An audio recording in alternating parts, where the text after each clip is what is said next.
Before he became king, David, one of the most famous men in the Bible, found himself fleeing from an authority figure who had been, to him, a protector. As David hides in the wilderness from Saul's death threats, he processes the betrayal.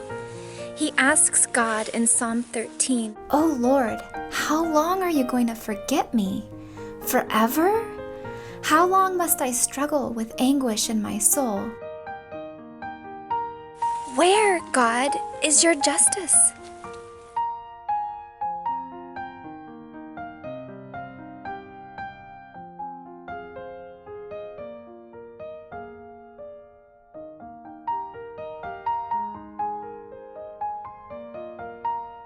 A couple of years ago, I was going through a really hard time when someone in my spiritual community offered to mentor me.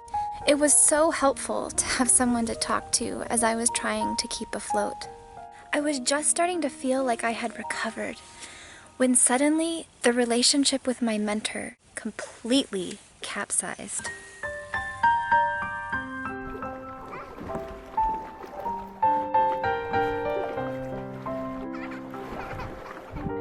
I tried to talk to her and explain what was happening on my side, but it just felt like I couldn't get her to understand.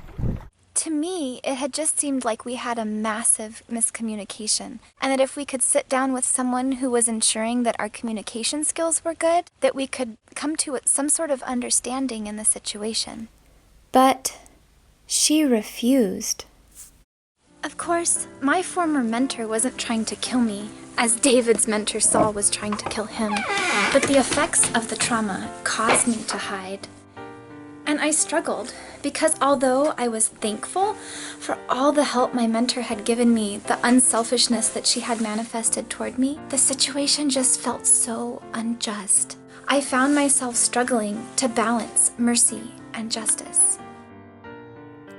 The pain and fear I was experiencing made me want to force justice, but my understanding of God's patience with me brought the realization that forcing my point of view on someone else wasn't true justice.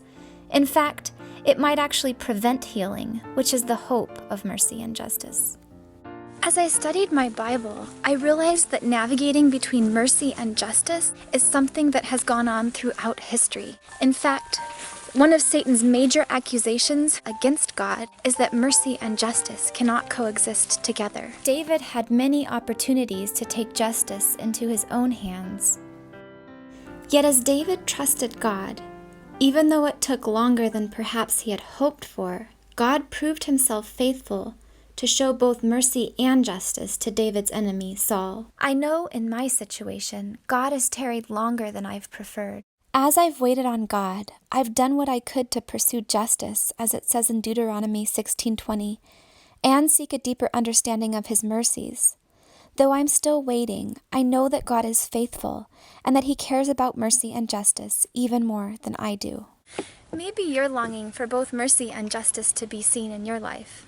For me, knowing that God values mercy and justice equally allows me to embrace my trials.